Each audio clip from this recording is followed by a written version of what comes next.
think it's clear that Steph Curry has firmly established himself as the best shooter the NBA has ever seen.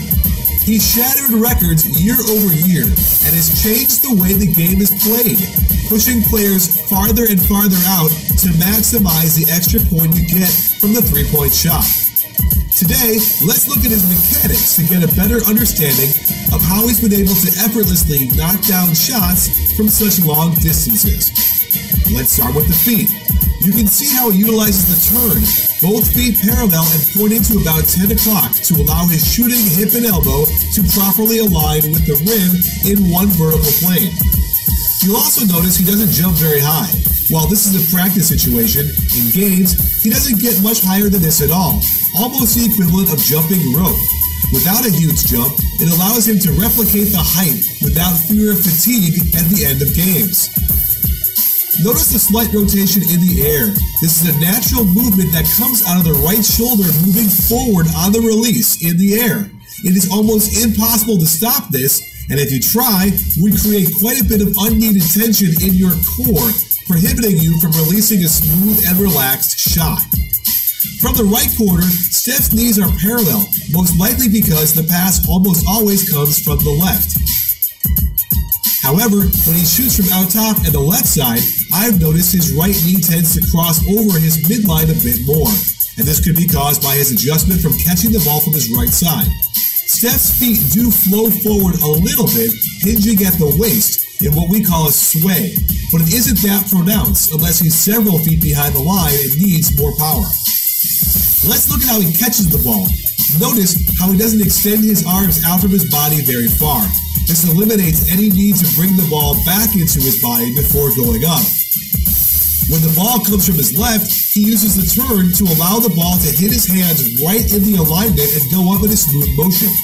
The shooting hand is behind the ball as it catches it. No need to adjust before shooting.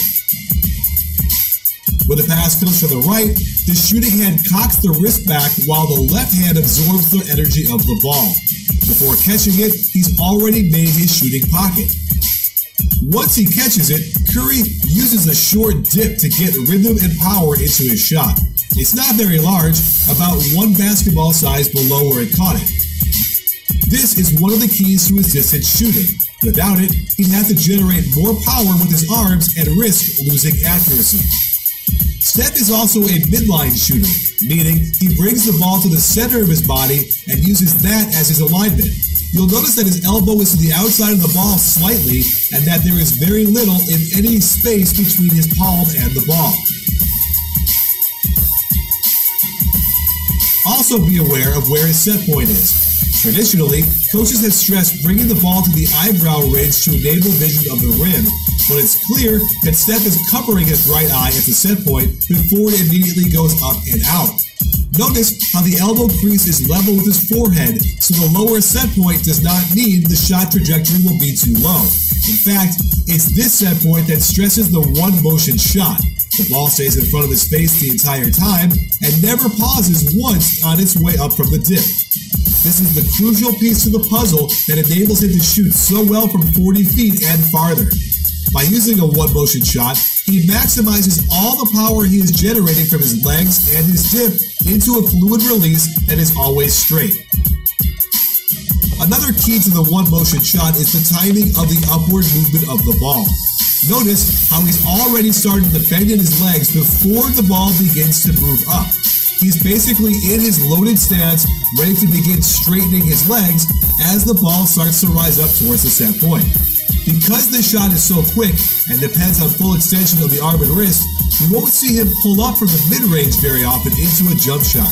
He'll usually turn it into a floater from as far as 17 feet away, since he can control the power much easier this way. Notice how floppy the wrist is on his snap. Both the elbow locks and the wrist snap at the same time. A crucial piece of timing that, once mastered, ensures consistency of release. Also notice his left hand. There is definitely some amount of influence with his left thumb as the ball is being released. And this isn't anything abnormal. A great many of our best shooters in the past have all been thumbers. It's not something that needs to be taught, but also not necessarily something that coaches need to fix either. Notice how Curry follows the ball with his eyes after the release. It is clear he is laser focused on the rim throughout the whole shot, but once he snaps his wrist, his head does lift up and his eyes snap to follow the ball.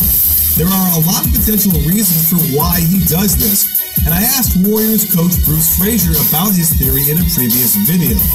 While one can argue that it doesn't matter what you do once you release the ball, the list of great shooters who follow the ball with their eyes is very long and very distinguished. And I feel it's something that we can't really ignore. My theory is that it brings the focus back on your mechanics. Instead of throwing your focus on a target that is 25 feet away, knowing you're going to follow the ball can make you a little bit more aware of the hip and elbow alignment and wrist snap and release, the things that are going on in your immediate vicinity. Off the dribble, one of the keys to his shooting is the left-handed dribble. By bringing the ball to his shooting hand, it enables a faster release. Again, because he's a midline shooter, the ball doesn't have to go all the way to his right side before starting the jump shot. This efficiency of motion with his left-hand dribble makes him more effective in trying to pull up with the right hand, and more reason for other players to work on their left-handed dribble. Not so much to be able to blow by people to your offhand, but to maximize your efficiency with your off-the-dribble pull-ups from distance. So there you have it, sports fans.